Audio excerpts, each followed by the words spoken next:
This is a Dreamcast disc and is for use only on a Dreamcast unit. Playing this disc on a hi-fi or other audio equipment can cause serious damage to its speakers. Dreamcast, up to 6 billion players.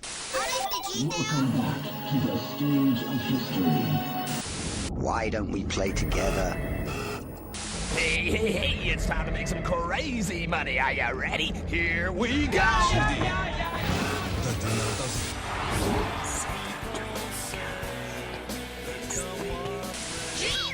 Please stop this disc now. Hello and welcome to episode 104 of DreamPod from the Dreamcast Junkyard. This time we'll be diving back into the never-ending stream of news coming out of the vibrant Dreamcast scene and talking about some wider Sega-related news. But first, some introductions. My name is Tom and I'm joined on this fine episode, well, I say fine, we hope it's going to turn out fine, by Lewis. How are you doing, Lewis? Yeah, I'm good. It's a nice day, so you can't be unhappy. We're also joined by Rich. How's it going, Rich? I'm not too bad, thanks. Yeah, typical Sunday. Nice weather out. Just finished watching a very boring Grand Prix. But yeah, I'm in good spirits. Who won? Out of interest, I didn't catch it. Verstappen. Boo.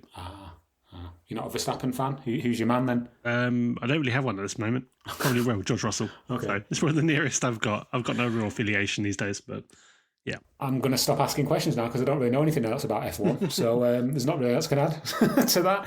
And last and always least, it's our good old pal, James. How you doing, James? You all right? Bonjour. I'm good, mate. Thank you. Yes, just enjoying some break of sunlight through the Welsh clouds here on the horizon, which is rather nice. Excellent. And taking a bit of a break from compiling the excellent upcoming 200 top 200 Dreamcast games, not top 2000. That's a bit. I think I would still be in a coma if I had to do 2000 games rather than 200. It was hard enough work as it was doing the 200 together. But yes, very, very excited to get all that finished up, and well, I'm sure as we'll talk about later on, we'll be doing a special couple of episodes to start revealing the top 200 before it goes on the website. So yeah. Looking forward to seeing people's reaction to Spirit of Speed coming out number one overall for the first time. If that does happen, I demand a recount. Okay, gents, it's great to know that you're all fine and dandy, using one of Lewis's previous descriptions there of his mood. But gents, I know when Andrew hosts this podcast, he likes to mix things up with a random question for the co-hosts. But I'm boring old me, so I don't want to do that. I'm just going to ask you what you've been playing on the Dreamcast or otherwise. Before I do, though, I just wanted to mention Andrew again, as many of you listening probably already know, he's the editor-in-chief of Lock On, which is a journal of gaming articles and artwork. Issue 3 is a Dreamcast special. It's very Dreamcast, weighted heavily towards the Dreamcast, and we've seen the digital version of the issue, and it's excellent. So just wanted to say hats off to Andrew and obviously everybody else who's contributed to that issue.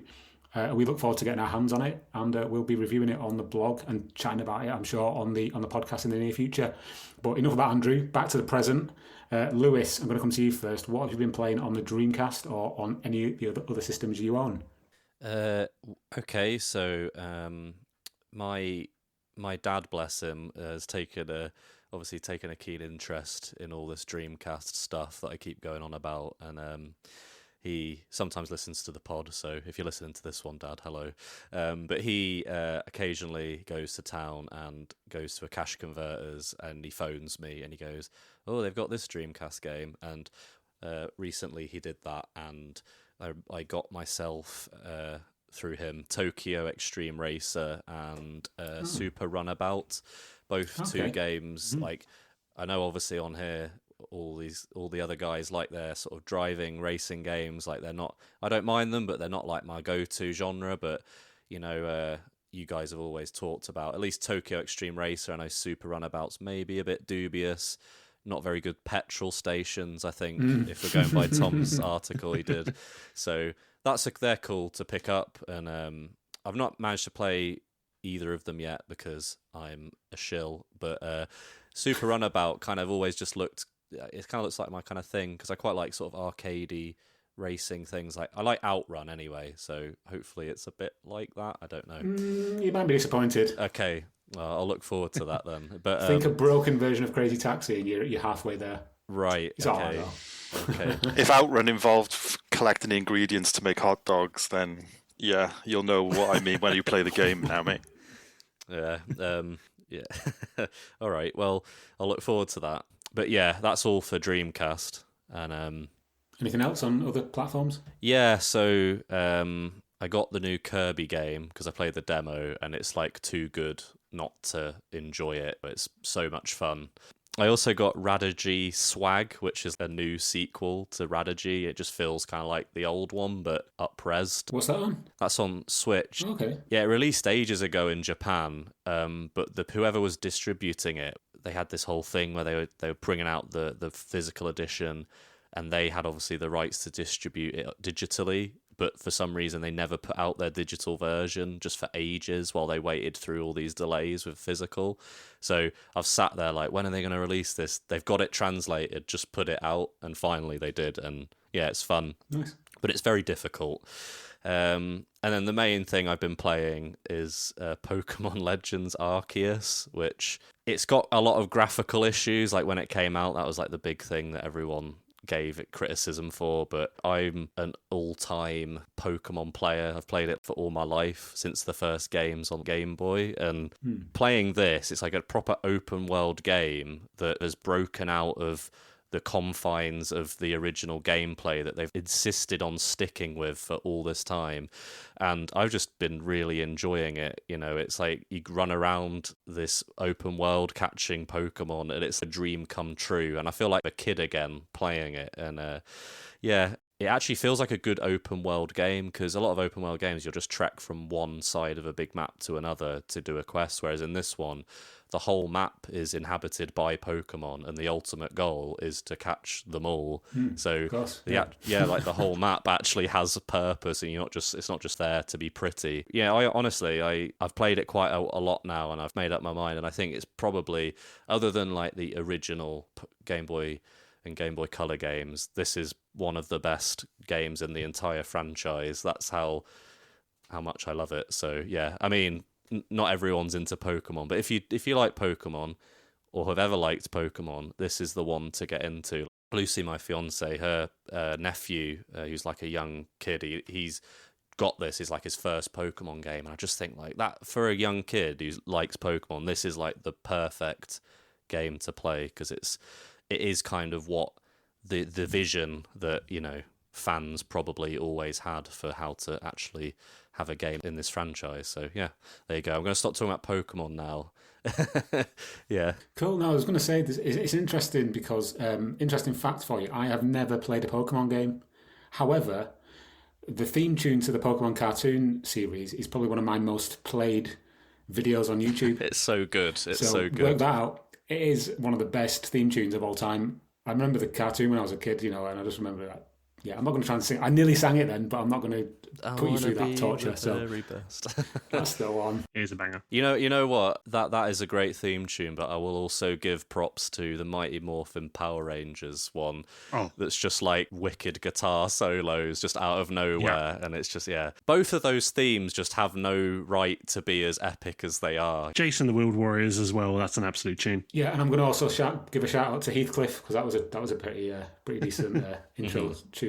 Right, enough about that. Rich, what have you been playing? On Dreamcast, I've actually had a bit of a break recently, but I've come back, and having just purchased Xenocider through my £8 to Retro Summers, and I don't know how I feel about it at this point. If you don't like it, just be honest. Tell us why. Yeah, I mean, I'm glad I supported them. It's fantastic. They got my £8. I wasn't a prick about it and stole it anywhere. I went and gave them my money, my hard earned. And yeah, it just feels kind of like a Space Harrier, but I'm kind of shackled to the ground. I want to just fly over the screen, but doing the whole triggers strafing left and right. I'm not getting on with it. I don't know if it's the game. I don't know if it's me just being a bit crap. I'm not too sure. It took me a long time to get used to the triggers part of it. I mean, yeah. I live streamed it when I played it, which is my first ever time playing it. It was just before it came out, I think, and Yeah, I really struggled. Like, it took me a good hour and a half, I think, for my brain to actually allow me to, to sort of move left and right as well as aiming your sight with the stick and stuff. And then jumping, and it's like I did a tutorial, and I thought, I've got this down. This is easy. And then as soon as I had to combine everything I learned, I was like, I just crapped the bed completely. It's almost like patting your head in it, patting your head and rubbing your stomach. It's kind of like that. You have to retrain your brain to. Yeah. I know exactly what you mean. Yeah. So for that reason, I've not played a great deal of it, but I do really like the aesthetic of it. It looks like a good, decent Dreamcast game that might have come out at the time. Maybe a bit of a lower tier. Like I like the cinematics in it. They kind of remind me of sort of mid-90s PC CD-ROM game kind of stuff. Like the few cinematics that I've seen in the game, it just it's a nicely put together package. Lots to unlock as well. Yeah, I'm sure there is. That's an added incentive to keep playing. Yeah, but I don't know. I've got a bit annoyed with the weird radio voice and like the static after everything it says. I'm just like just grinding my teeth while I'm playing it. But I can see the effort's gone into it. I can see the love's gone into it. So I'm certainly not going to knock it. I just think I need to spend a little bit more time with it before I have a really passionate opinion either way. But that's an decider.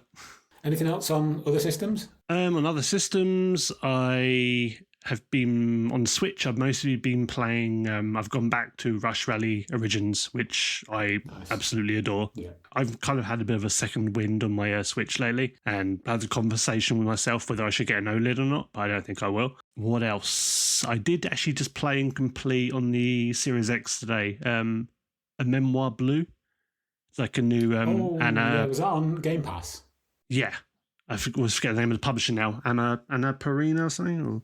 Oh, yeah. Yeah, it's one of those. It's very much typically kind of, your indie game kind of deals with hashtag, hard issues, hard topics. It's very thought-provoking. It's like, it doesn't actually touch upon mental illness, which was actually a really refreshing break, because I get a bit cynical about it after a while. It's like every game seems to kind of trying to be doing the same thing and trying to be really profound, and it kind of feels a bit shoehorned. Yeah, a lot of them don't hit the mark, do they? No. They bring up the topic but don't go there. They don't quite go there and don't quite wrap it up, Yeah, but this one's got a very simple story. I mean, obviously I won't touch upon it for spoilers, but I would say similar to games like The Artful Escape. It's not really a game. I kind of just press some things, watch some things happen, press something again, watch it happen. It is very much all narrative, but it looks lovely. The ending, I was close to shedding a tear. I was like, and it's only about an hour long as well, so you don't really have a lot of time with it. But it's an easy 1,000 gamer points, so that's why I jumped on it. So I might give that a go then. I was looking at it. It looks a bit curious. So hearing you talk about it, it is gorgeous in places. The way it kind of blends your standard 3D computer animation with like more kind of hand drawn 2D in the same space. It does look lovely, and there's some really nice music in it as well. So it's definitely worth a punt, especially on Game Pass. Great stuff. Okay, James, speak to me. Talk to me. I've been playing quite a bit actually over the last month. I've really gotten back into gaming. I've had a little bit of time off and then sort of been cramming everything back in. Dreamcast wise, I picked up and started playing Tomb Raider Last Revelation again randomly, just because I had a bit of Tomb Raider nostalgia. As you do, yeah. Yeah, just to sort of see if the controls were as horrendous as I remember, and they absolutely are. But I've got a lot of good memories of Tomb Raider games as a kid, so I wanted to just go back and have a go with that. Played quite a bit of the new Drive-In Strikers build, which just to help Luke out, do a bit of testing with the new controls and a few other things in that. So excited to see that game sort of coming along. And that's the Rocket League-esque style correct game, yeah, for the Dreamcast, yeah. It will become the first indie game to have online play as well, wow. Which will be awesome. And I think, Luke's building it so that hopefully, other developers using Simulant in the future will be able to, I'm hoping, just sort of the online capabilities will start to get made available to other studios, which could be very exciting for the future. So yes, looking forward to seeing how that progresses. And another Dreamcast game that just really, I was reading some old magazines, and it sort of dawned on me that Soul Calibur is talked about as, often up there as one of the best Dreamcast games ever made, and I'd never really put any significant time into it. I wasn't really a big fighting game fan growing up. Played quite a bit of Mortal Kombat and Tekken in the arcades, but never really invested in any home console games. So yeah, spent an evening or two playing Soul Calibur, and even now that game just holds up so well. Like the animations and the visuals and the gameplay is just so good. You can just see why Soul Calibur is praised so highly. It really has sort of stood the test of time, as it were. Yeah, so totally. Probably put some more time into that over the coming weeks as well. And then other stuff. I've been spending a lot of time on the PS5 actually. I bought the Exhumed or Power Slave if you're in the US. I don't want to call it a remaster because it's not really a remaster. Remake. Redo, yeah. That was another game that I actually had it on PlayStation, or I had the demo on PlayStation and really liked it at the time. So I thought, I think it was like a 10 or 15 quid or something. So I thought, let's grab that. So yeah, played through all that. Went back to Ghosts of Tsushima when they brought the PS5 update for that one. So in feudal Japan, just riding around past all the cherry blossom. Looks amazing from what I've seen. Yeah, looking for someone's throat to slice from behind, as you do on a Friday night. Maybe in Cardiff, yeah. Yeah, exactly. No, that's stab you in the side, mate. No, most of my gaming time over the last couple of weeks, though, have been. I put about 100 hours now into Gran Turismo 7. Really enjoying that. It's the first Gran Turismo game, really, that I've kind of properly invested myself in since the original 2 on PS1. So I've been really enjoying that, and joining the Elden Ring bandwagon as well, which is just a monster of a game. So you've been playing quite a bit, haven't you? I have, yeah, just making up for lost time, really. I tend to do this every year, take like a couple of months off where I'm just sort of done with gaming, and then really binge on stuff for a couple of months, going back into the late nights and everything else. So yeah, and ironically this weekend I've just been in a real kind of retro mood again. So getting back on the Dreamcast and stuff has been great, and I've been randomly craving to play some ZX Spectrum recently. I don't know why. Probably because it's the 40th anniversary and it was a big feature in Retro Gamer and stuff. But it's I've got this real desire to play some old ZX games. So maybe I'll look into that in the coming weeks. Excellent! Wow, quite an eclectic mix there from you guys. I'll briefly run through what I've been playing. I recently got a new graphics card. It's an RTX 2060, not brand new to me. So I've been messing around with that, playing things like Quake 2 with the ray tracing on, just to see how that all looks on a quite decent PC. Looks amazing. And other than that, I have been playing on the Dreamcast and messing around quite a bit with Capcom vs SNK 2, Millionaire Fighting 2001, to give it its full title. Nice. Which is curious. I mean, why is it called Millionaire Fighting 2001? I was thinking about this before. Are they all millionaires? I don't know. It's just a bit odd. But yeah, it's a great game. I wonder if it's like a sort of a translation faux pas. Like, I know on some of the versions of it are called Match of the Millennium, which is like quite a cool name, and then it's like Millionaire Fighting. It's like I feel like there was something not quite. Is Chris Tarrant in it by any chance? I don't know. Yeah, maybe he's exactly. That'd be funny. Like a proper SNK drawing of Chris Tarrant. Every time you pick a character, it's like, is that your final answer? Oh, that's great. That's great.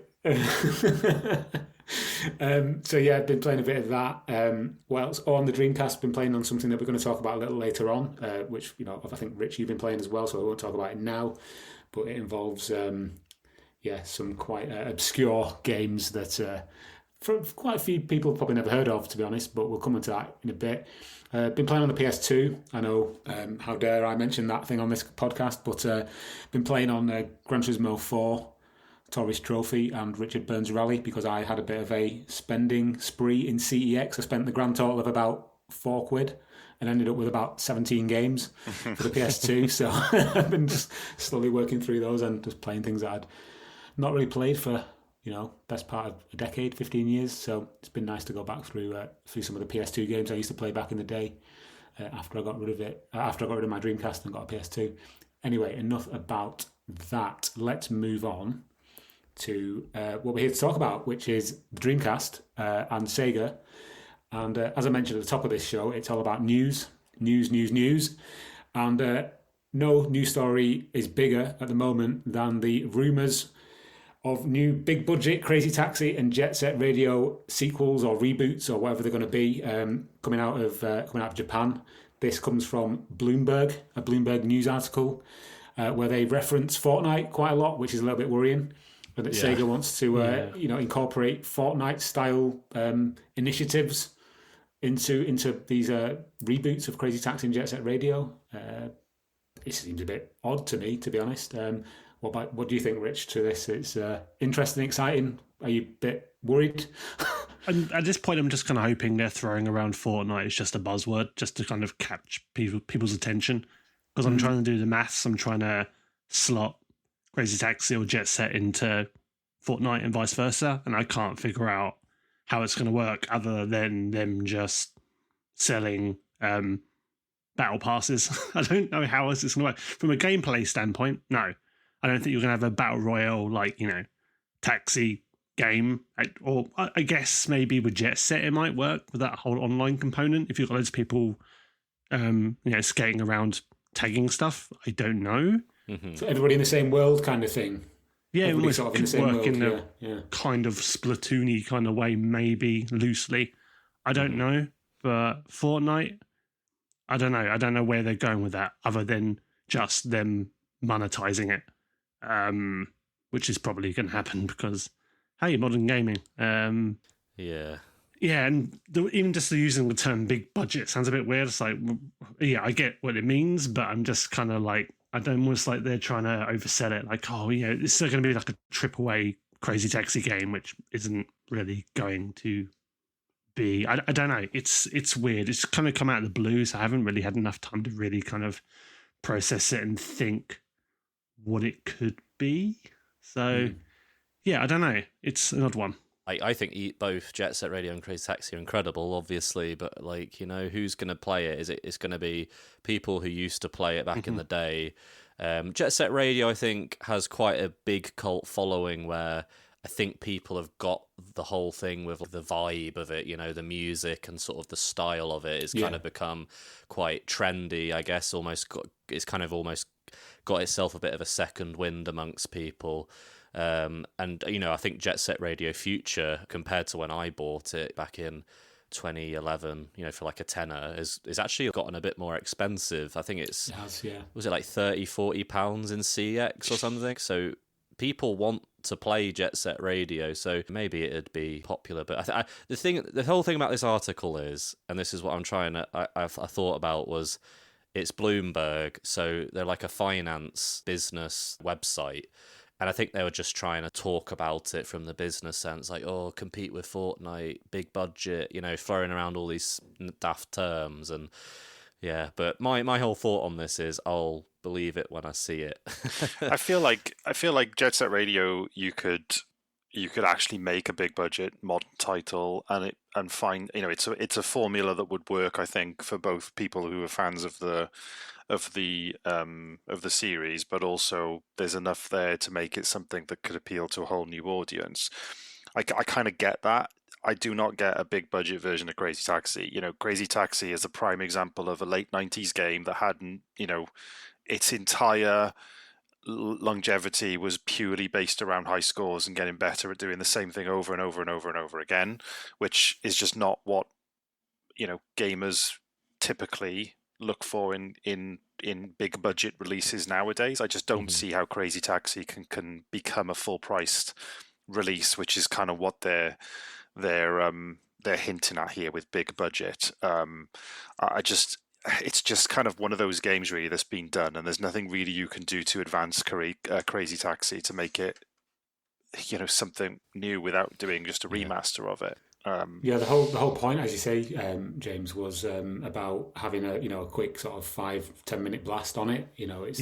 That's the appeal of it. It's quick, easy. Pick up a controller, have a bit of fun, time with it, and then just put it down again and walk away. The appeal as well is, don't forget, back in the 90s, having the arcade perfect experience at home was something amazing, because arcade machines, you used to kind of look at them with your jaw on the floor because they were head and shoulders above what you'd get on a home console.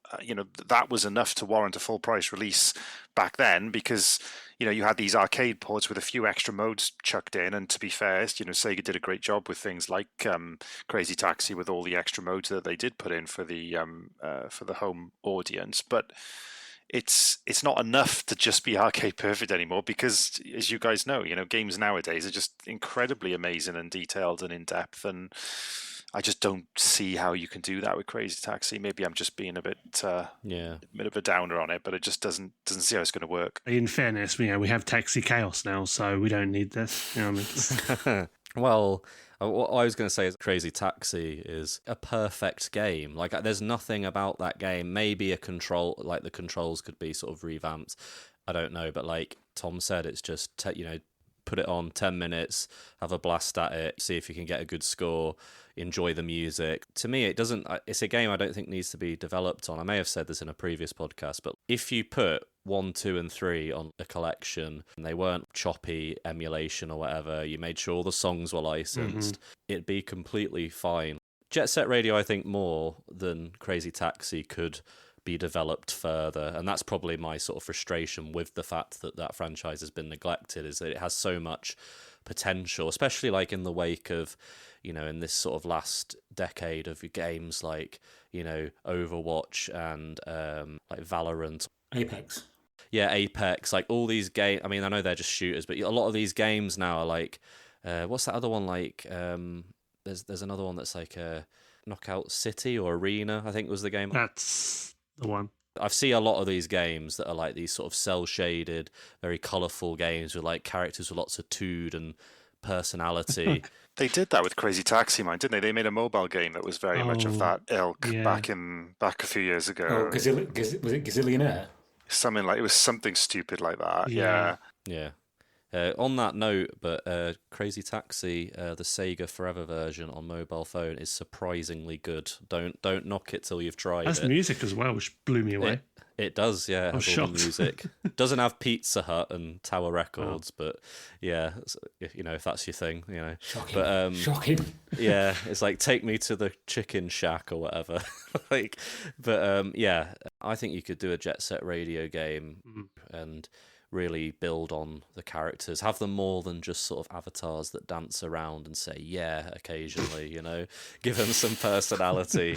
I think I think Jet Set Radio is a timeless sort of concept. Cool. Okay, so I mean, this sounds interesting. I guess time will tell whether or not these games ever see the light of day. I know there was a caveat that yes, these could also still be cancelled. Well, yeah, no shit, every game could still be cancelled. So that's a nice get out clause, just in case this is absolute rubbish. So yeah, as I say, time will tell if we do get a massively multiplayer online Jet Set Radio or a Crazy Taxi in the Fortnite universe, which sounds like hell to me. But kids are like something different, don't they? Also in the news, Sonic Origins. This is a new sort of collection of Sonic games. Before this blew up in the recent past, i.e. last week, at the time of this recording, I knew nothing about Sonic Origins. So when I first heard about it, I thought, oh, is it a new like Sonic Mania type creation? With like new levels and all this kind of thing. And then when I looked into it, I might sound really cynical and old here, but I was really disappointed that it's just essentially remasters of the same old Sonic games again. I know they've got these animations and they look amazing, and I know a lot of people worked on these games to bring them up to new resolutions and whatnot, but a little piece of me inside just thought I really wanted a new Sonic Mania, and that's what I thought this was going to be. What do you guys think? Do you know what? We had like a bit of a grumble and a moan about it, didn't we, in the in the WhatsApp group about this, in the Junkyard WhatsApp group. We were talking about it and saying like, "What's that many times? What's the point of this? What's the point of this?" And I'm just like, getting angry over nothing. Angry man yells at cloud, and and then that evening, I like went through this whole thing of what's the point? It's stupid. And that evening, I went on my PS5 and I was like, I'll just wishlist that. I ended up going through the whole thing. So it's like they obviously know what they're doing. I guess to kick off on it, it does feel like this has been done 1,000 times, which it ultimately has been. I mean, think of how many re-releases Sonic has had on various collections and standalone as well. I will say the one thing that does look really cool about it is the widescreen, which again I know has been done elsewhere, officially and unofficially, but the widescreen modes on it look pretty cool. But it just, I don't know, I feel like if you're going to do a compilation now, you need to do something, like if you look at Sonic Jam on the Saturn, it was, the fact that they had this whole 3D hub world thing on there was enough of excitement to think, oh, that's really cool, there's something new, something different. And I feel like, will I probably get this? Probably not at launch, but I'm sure I'll end up getting it in a sale on PS5 at some point. But yeah, I agree. It's kind of like you feel like there should be a little bit more here, especially after how good Sonic Mania was, as you said. Even little things like just maybe putting a few new designed levels in on each of the games or something like that would have been cool. It has got has it got like a challenge mode or something too? Yeah, I saw it's got a challenge mode or something that you collect certain things and what have you. It does look like Sonic Mania. Like, I do wonder if it's built on the same engine that I know Sonic Mania was made by like this super fan who developed these fan games, and then they kind of put it into an official release.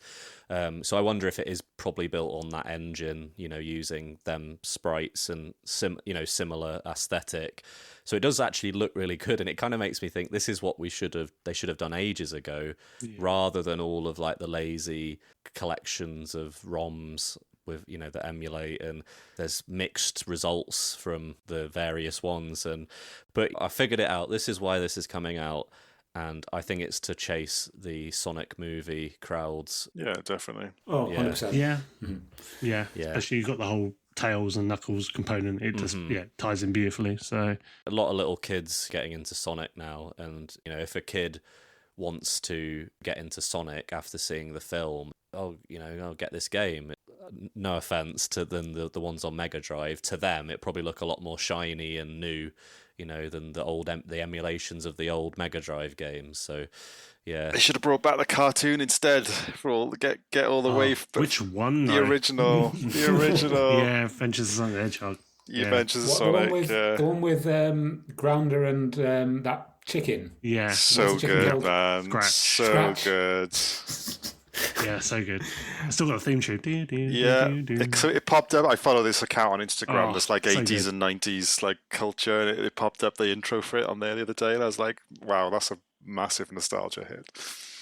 Urkel was the voice, wasn't he, of Sonic? It sounds like we're moaning about it, but I mean, I grew up, I'm sure like you guys did, I grew up with Sonic. I remember being taken to a game shop, I can't remember which one it was, to get Sonic 2, not long after it came out, with my brother. My dad took us to go and get it. So, I've always grown up with Sonic, and but this just seems a bit, again? Really? Yeah. I mean, I guess the only thing that sticks out is the whole Sonic 3 part of it, and I don't know what the situation is with the music now, if that's addressed, if they've changed anything up there. Because obviously, for the longest time, Sonic 3's kind of been an omission, hasn't it, in some of these collections and re-releases and what have you. Yeah. The stupidest thing about the whole thing is this, like, the digital deluxe version versus the standard, and they've made it super confusing with the pre-order bonuses, which you get for either version, and all the other bits and pieces, some of which are like really stupid things as well, like things you'd expect, like a letterbox background, or like one of them is character animations in the main menu you only get with digital deluxe. But I think regardless of what you can't jump in this version. Yeah. I think the most stupidest thing about it all is that it's a budget release by today's standards anyway. And I think it's like £5 more for the digital deluxe. So like, I'm all for pro consumer choice and everything, but ultimately I think they'd have been better off just making the the standard version £5 more and just including everything. And I think everyone would have just been happy to pay it anyway, because I think it's like, I can't remember the exact amount, but I'm pretty sure it's like £35 for the normal and then £40 for the digital deluxe. And it's like, you've just made this whole controversy for no reason whatsoever. Yeah. You know, it just seems so really stupid to do what they've done with it. There's just something really cynical about taking these games from the early 90s in this package and like giving it this bloody Assassin's Creed Ubisoft chart where it's like, you get this with this version. It's like, bloody hell, this game, how long are you gonna milk this game? Leave Sonic to rest, leave him alone.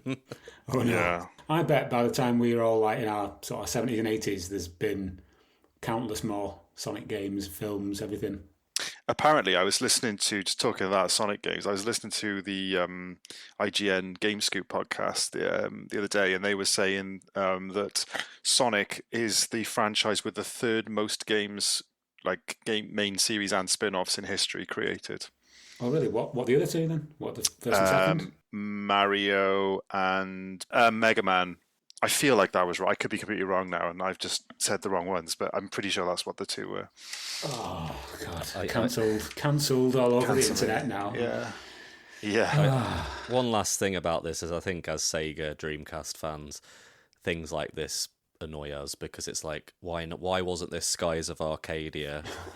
Yeah. I mean, I'm still hanging on to that one interview. There's a clip of this Sega guy going, yeah, fans really want Skies of Arcadia to be re-released. And this was back like when the PS3 and Xbox 360 were out. I'm still clinging on to what that guy said. You know, he promised and they've never delivered. You're like, yeah, do it then. Yeah, like, where is it? Anyway, yeah. Wow, you should set up one of those days since it was announced, like countdown or count up timer websites or something. That guy probably doesn't even work for Sega anymore. Right. From talking about a game that everybody's played to death to Sonic, by the way, to probably games that only about 15 people across the entire globe have played until now. That is because some of us here have played these games. I am, of course, talking about the Mega Duck. The Mega what? It's the Mega Duck, of course, also known as the Cougar Boy. If you're not sure what I'm talking about,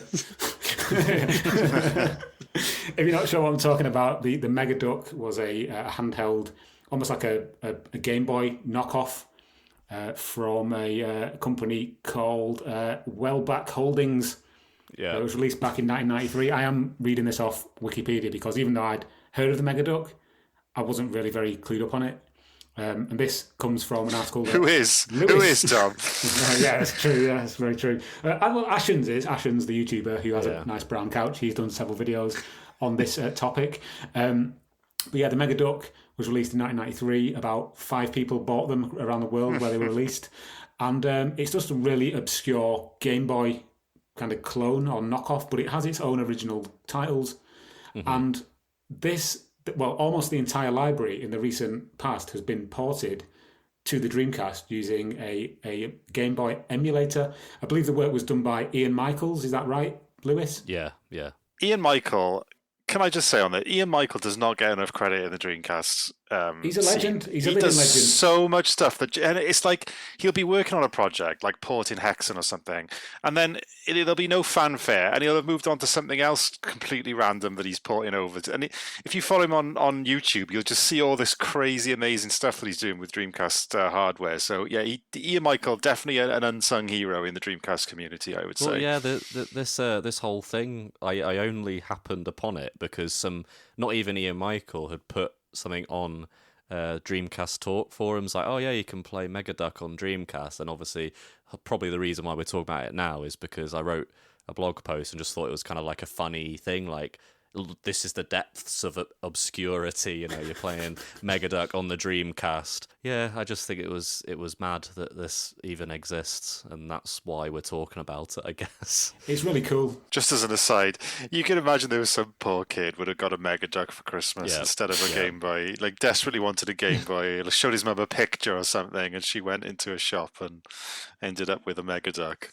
devastated. Rip the wrapping off on Christmas morning. It's a Megaduck with Snake Roy. Hey, come on now. I wish I had Snake Roy at Christmas. I would have been over the moon. Speaking of Snake Roy is actually one of the only games that is not included in this quite large bundle of Megaduck games. So just to backtrack a little bit, what we're talking about here is a guy called Ian Michael, who is very well known in the Dreamcast community, a developer, coder. He has taken all of the known dumped, or the vast majority of the known dumped Megaduck cartridges, put them all in a nice little package on a Game Boy emulator, and then ported it onto the Dreamcast. So you can literally just go in there, you start the emulator up, you get presented with a list of games, just like you would on like an Everdrive, for example, and then you hit the start button on whichever game it is, and then it loads up and it just shows you a nice sort of black and white or monochrome screen, and then you're playing Megaduck. And I was playing something the other day called Armor Force, and I was sat there playing. I played for 15 minutes, and I was thinking to myself, I'm probably the only person in the world playing this right now.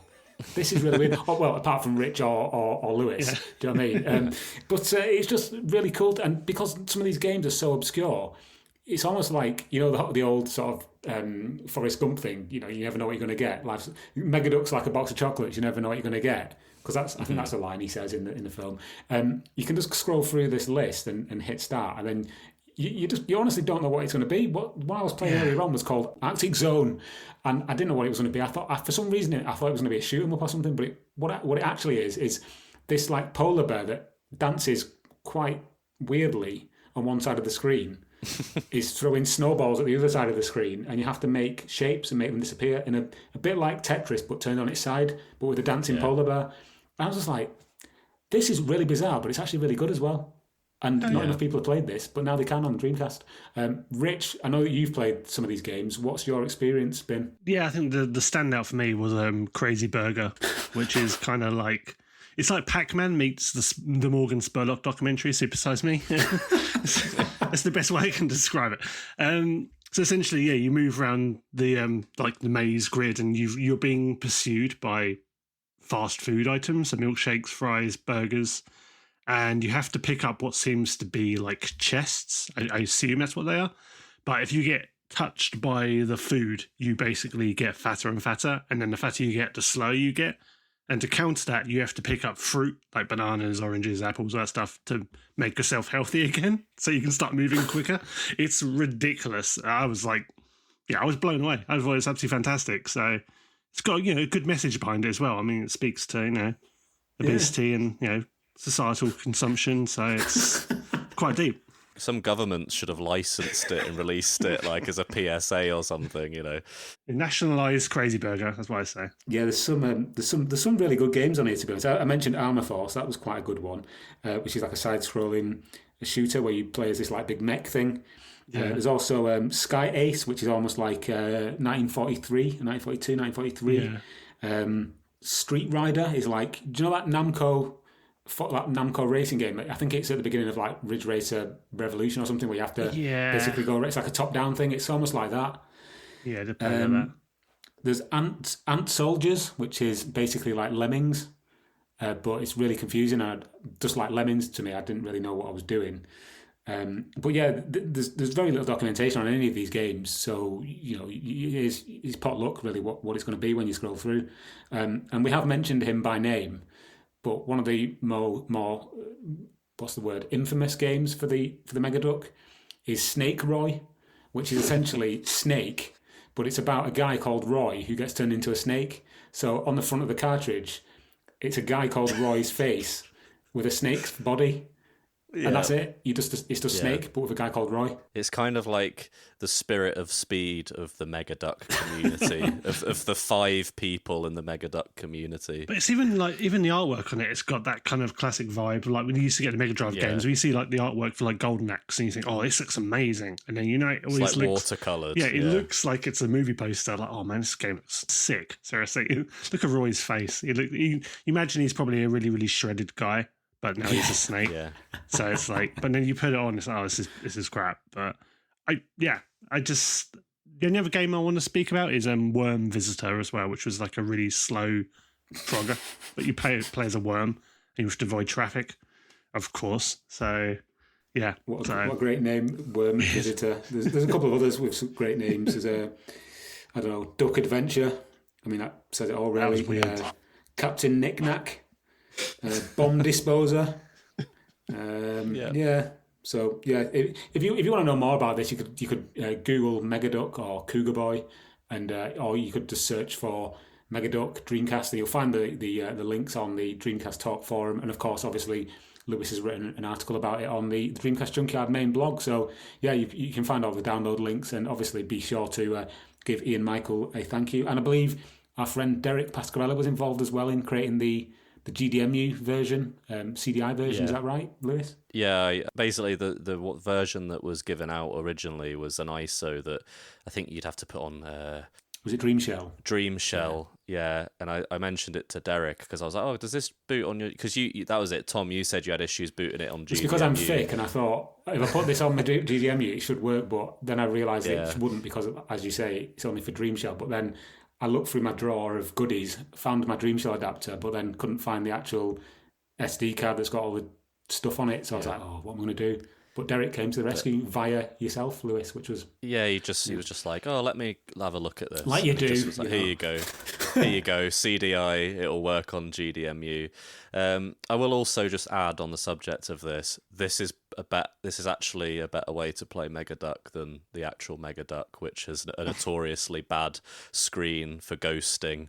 And also Megaducks are like £200 on eBay because, who would pay that? But anyway, yeah, so do it on your Dreamcast instead. I can only imagine how bad Arctic Zone is with that ghosting. With that hint of irony, when I actually first booted up, I was generally quite impressed with when I saw the title screen and just the really nice sharpness of pixels on monochrome. I was like, damn, this looks really, really nice. Like from like an emulation standpoint, like proper pixel art standpoint, it just looked really quite actually bloody nice. So yeah, I was quite chuffed with that. So yeah, that's the sad thing about those old handhelds. I think, I don't know if this has good games, but the Gamecom is another offender of having a terrible screen. But it's like, people spent time developing these games, and like you guys enjoyed them, and then the poor person who has a Megaduck and plays them just can't do much because the screen is so bad. My very first job when I left school, before I went to college, I saved up for about 2 months to get a Gamecom, and when I got it, I was, when you've got like buyer's remorse, but you try to convince yourself that what you've spent your money on is good, and it really wasn't. It was pathetic, and I showed it to my brother, and my brother was just like, "That is rubbish." I was like, "Cheers, thanks for that." You could have said, "Oh, that's good." Give me some kind of like false hope that I'd not wasted my money. But yeah, it was. What did I have with it? An Indy 500, where you could only see about 2 feet in front of the car. Oh dear. And what was the other one? Batman, I think it was. It was terrible, absolutely terrible. Anyway, it had a calendar though, so. Oh, it did, yeah, it did, and it had a stylus that you could pull out from the bottom underneath the screen. So there was that. That was great. Good. Yeah, that was a fun. Moving on then from old games that very few people played to new games which more people will undoubtedly play. We are of course talking about Wave Game Studios and I think I stole this from you, Lewis, a tidal wave of new Wave games coming soon. So do you know what? I'm going to stop talking. I'm going to hand this over to you if that's all right, Lewis, because I basically nicked this news from your article. So if you want to run with it, then feel free. Yeah, okay. So Wave are as busy as ever. Our pals, I believe Andrew has met them in person as well. So we've there's that connection, but also I think the big deal thing for a lot of people is the Sega powered magazine, a very good Sega focused independent magazine that you reviewed, Tom, on the blog, the first issue. Their issue 5, which comes out in June this year, will have a demo disc that contains Wave demos, so for the game's Wave release. I do believe in the future they will try and make it so that there's not just Wave games but other indie games from other developers and publishers. But at the moment, it's just Wave releases, and yeah, that's just going to be on the front of Sega-powered issue 5. Very cool. And that is the first Dreamcast demo CD for 21 years, which is mad, really. I love this story. Quite a funny sort of bit of inside story here as well. I was speaking to the guys over at Wave. This must have been before Christmas, and randomly one evening, I kind of had this idea of saying, oh, do you know what? A demo would be, now Wave are kind of coming in. They're trying to standardize like the format of all the indie releases that they publish, and it's it's all trying to go trending in the right direction. I sent him a message and I was like, hey, it'd be really cool if you did like a demo CD or something. And he was like, we're already one step ahead of you on that. I've been working on this for quite a while. So I think it's really, really cool. I hope, and I'm led to believe that they are doing something like this, but I hope they have some sort of cool menu system, kind of like the Dream On discs of old, rather than just having a basic menu or something, because that'll really add to the nostalgia as well of getting a demo disc and being able to sort of cycle through.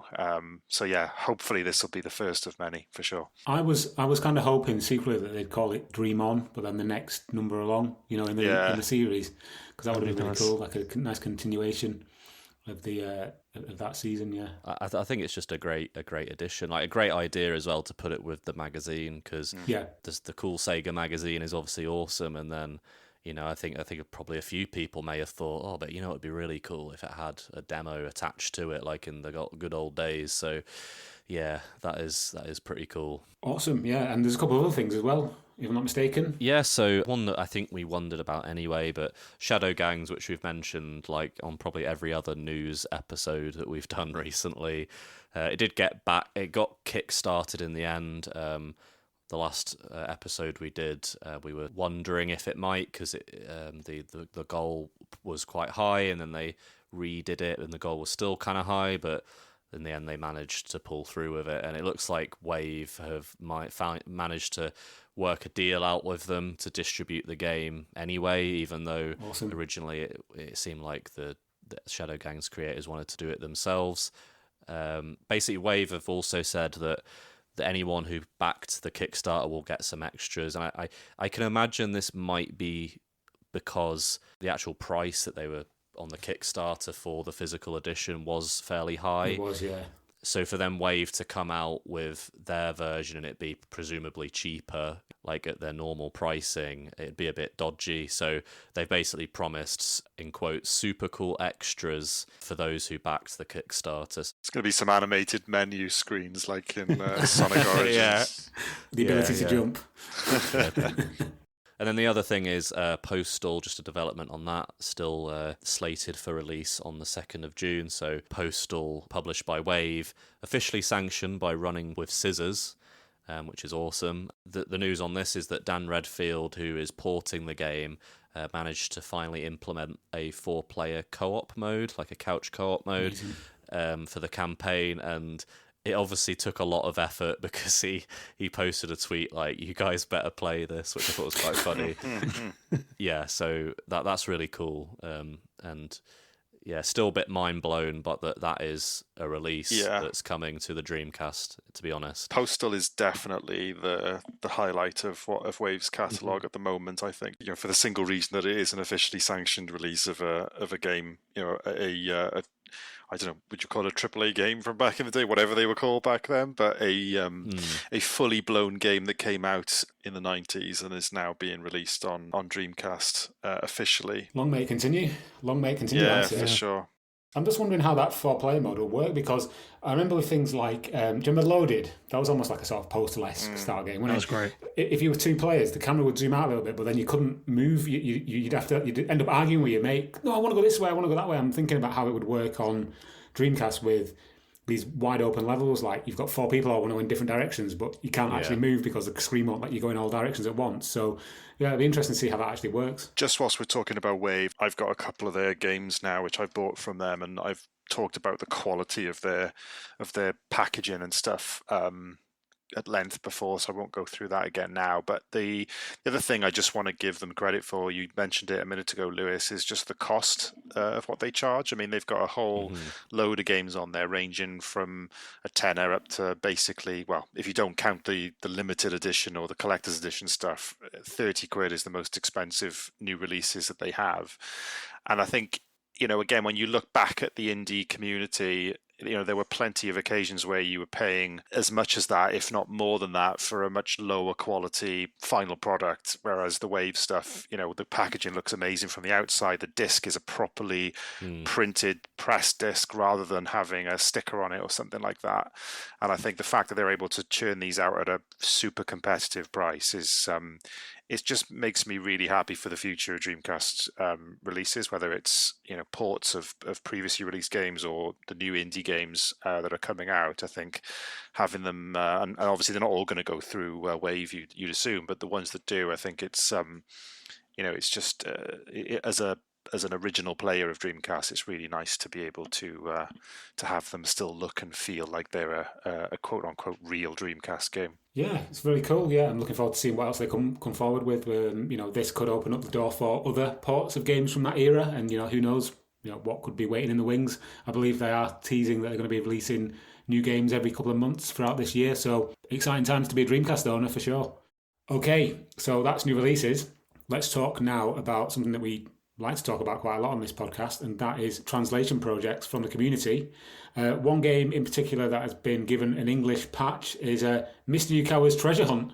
This is one that I played quite some time ago. It was quite a strange release for the Dreamcast. It was incorporated the former managing director, Mr. Yukawa, and he had to basically run around in a sort of top-down open world and dig for prizes. And I think, if I remember rightly, there was some kind of tie-in with Dreamcast at the time where you could win points or something like that. It was basically a promotional game for the Dreamcast. It's quite obscure, but I did do a sort of a semi-review of it on the Dreamcast Junkyard main blog a few years ago, from what I could tell of what was happening throughout the game. Now there's an English translation, so we don't have to guess what Mr. Yukawa was doing. We can read it if we speak or read English. So that's really cool. Can you remember who's that actually by, Lewis? I'm just trying to... Snowy Aria did that, and she also did Seven Mansions, Ghastly Smile as well, another Dreamcast game. And she also helped with the translations on my D2 article that I did. Amazing. Yeah, I didn't want to leave out any kudos where it was due there. Also some developments on the game that you've actually been involved with, Lewis. Can you talk to us a little bit about that? Yeah, so me and Derek Pascarella and some other fine people are translating a visual novel called Nakaruru, The Gift She Gave Me, which is a spin-off of Samurai Showdown. Basically, I'm editing it, so I'm just making the translations sound more natural and that kind of thing, and checking for spelling errors and being pedantic and stuff like that. So I kind of just wanted to be involved with this because I just really wanted to play the game. I wanted to see it translated, and so I'm glad I'm able to help out in any way I can. But at the moment, basically with 50% translated and edited, and 100% of the main story is translated without edits, and Derek's basically doing a lot to make this a really awesome release when it does come out as well. He's going to package it with a bonus disc. It'll contain an anime episode that they released but never went as far as one episode. I think it got cancelled.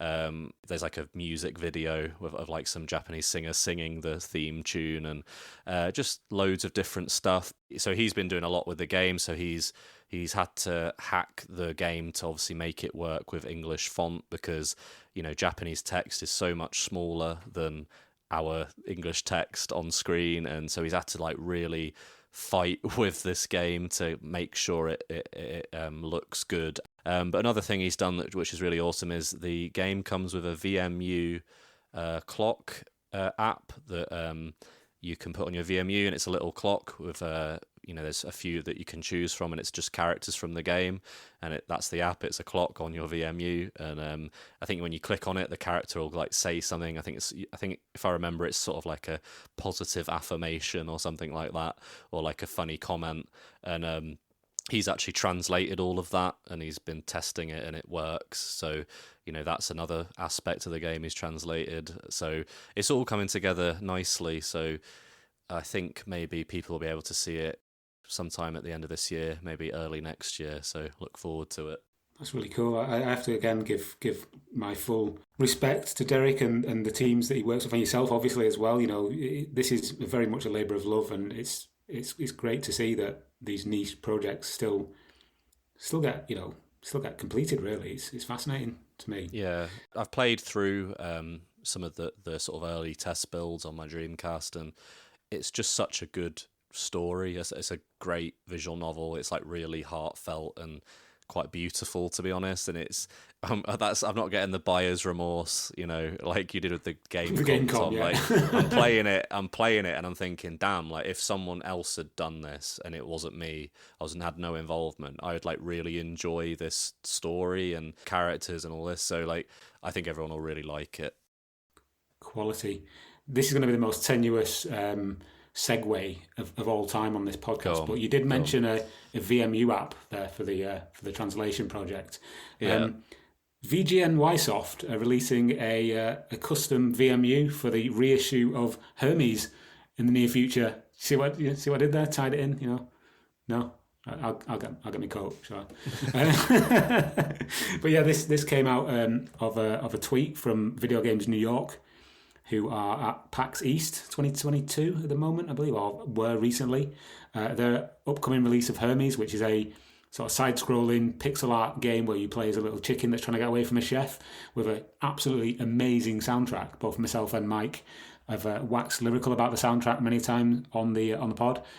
It's coming with its own, a special edition is coming with its own specially printed VMU, similar to how some of the games like Godzilla in Japan came with special edition VMUs, which is, a welcome addition to the Dreamcast indie library, I suppose. Possibly a first, I think Mike mentioned that before there was maybe there'd been like an arcade stick released for some indie project. What's the company called? NG Dev Team? Is that what they're called?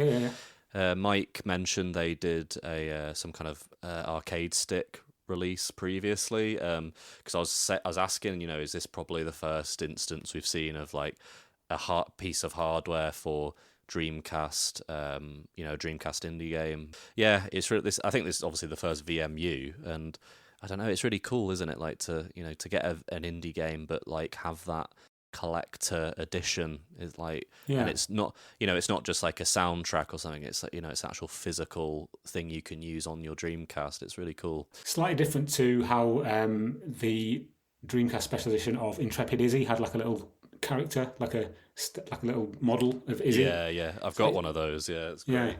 Yeah, and we did have a bit of a discussion, didn't we, whether or not the VMU light for Alice Dreams Tournament ever saw the light of day, but we don't think it did. So that would have been the first, but unfortunately, I don't think it ever saw the light of day. Boom, boom. Moving on to our final and possibly most important news story of this entire podcast. There is a Dreamcast duvet cover, ladies and gentlemen. There is a Dreamcast duvet cover that you can put on your own bed and sleep underneath. I have been known to sleep with a Dreamcast on my pillow, but I've never slept under a Dreamcast duvet cover. So, gentlemen, I think you'll join me in saying that this is probably, some of the greatest news we've ever heard. Yeah. I mean, yes and no, to be honest. I mean, what good is a duvet cover if there's not like the full curtain set and like cushions and everything else? It's a bit, I need the whole thing if I'm going to go for the duvet cover. Maybe if you buy 2 duvet covers, you just hang one of them above your windows and pretend that they're the curtains, like a blackout curtain or something. Yeah. I think the whole time that we've discussed this before, I just had this image in my brain of like this bachelor inviting a girl to his house. He's like, check out my Dreamcast duvet cover, babe. Turns out she's more into PS2. She's like, you want to play some Sonic Shuffle before bed? God. The company's called Moon Lambo, because of course it is. Moon Lambo, and it costs £73 or well, from £73 all the way up to £113, depending on the bedding size. Just looking at the image as well, the pillowcases do appear to be VMUs, which that's nice. is actually quite cool. And it just got me thinking this. There's lots of stuff throughout the years that has come out that's got like a Dreamcast logo stamped on it. I know I've got some really odd stuff. I've got a tissue box holder, which is... Put that next to the bed. Well, this is what I'm thinking, you get the full set then. You've seen things like, I don't know, guitars that are made out of Dreamcast. I know that's like fan-made stuff. But there was like bags, weren't there? I've got a coaster on my desk. I've got a Dreamcast coaster. I'm looking at it right now. Yeah. But the question is, what's the most random thing that you would buy if it had a Dreamcast logo printed on it? I'd buy anything with a Dreamcast logo printed on it, to be honest. Same. Yeah, I know Mike's got some Dreamcast shoes. Remember those? They came out a few years ago. Them sort of slip-on trainer things. Only the blue one, though. I wouldn't buy anything with the orange or red logo on it. Why is that, James? Because the blue one is the proper logo. You can't be doing any of this red or orange nonsense. There's no red swirl. That's an urban myth. It's orange and blue. Yeah, but it's a different shade of orange, isn't it? No, it's not.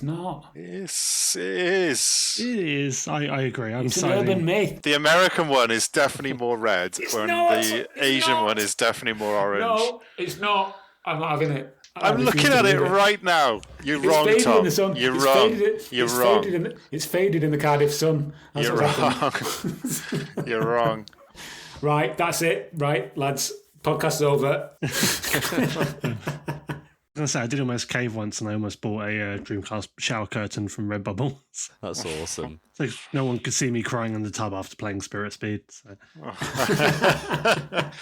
James, what would you buy if it had Spirit of Speed branding?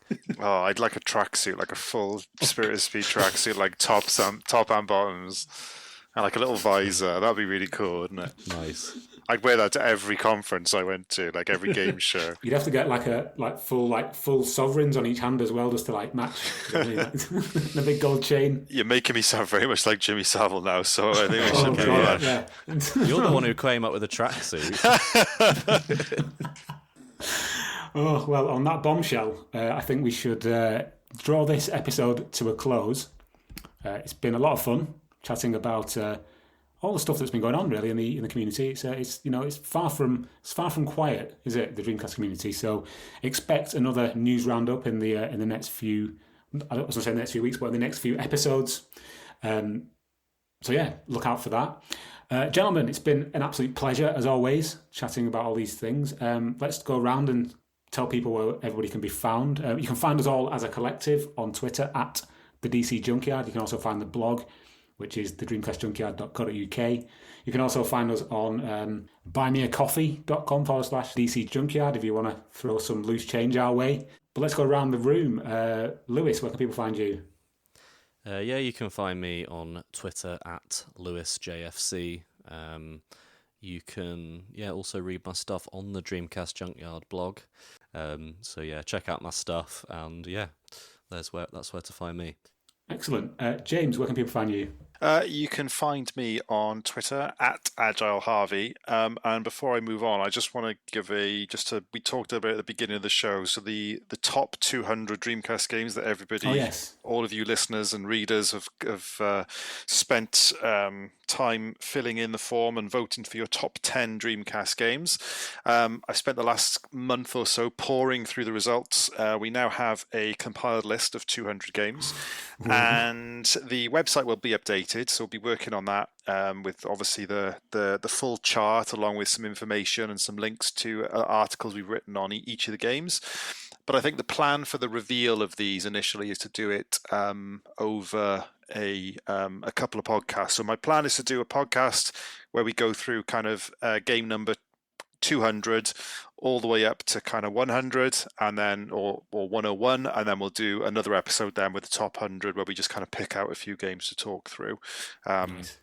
And in the first episode, we'll probably cover a couple of games that that didn't even make the top 200, because there was quite a few surprises in there. Some big games that didn't make it, and there's some games that are pretty high up that you might not be expecting. And yeah, the top 2 or 3 might not be in the order that you're imagining them to be in your head as well. So all will be revealed on the next couple of episodes. Curiouser and curiouser, indeed. Cool. Okay, and finally, Rich, where can people find your good self? You can find me on Twitter at The Bitten Hero, and also you can find me on What's Wrong with Wolfie podcast, which is at WolfiePod, and also at Dreamcast Years. Fantastic. Well, all that remains for me to say is thank you to my 3 co-hosts, and thank you to you for listening. Join us on the next episode of the DreamPod, and we'll see you next time. Goodbye. Please stop this disc now.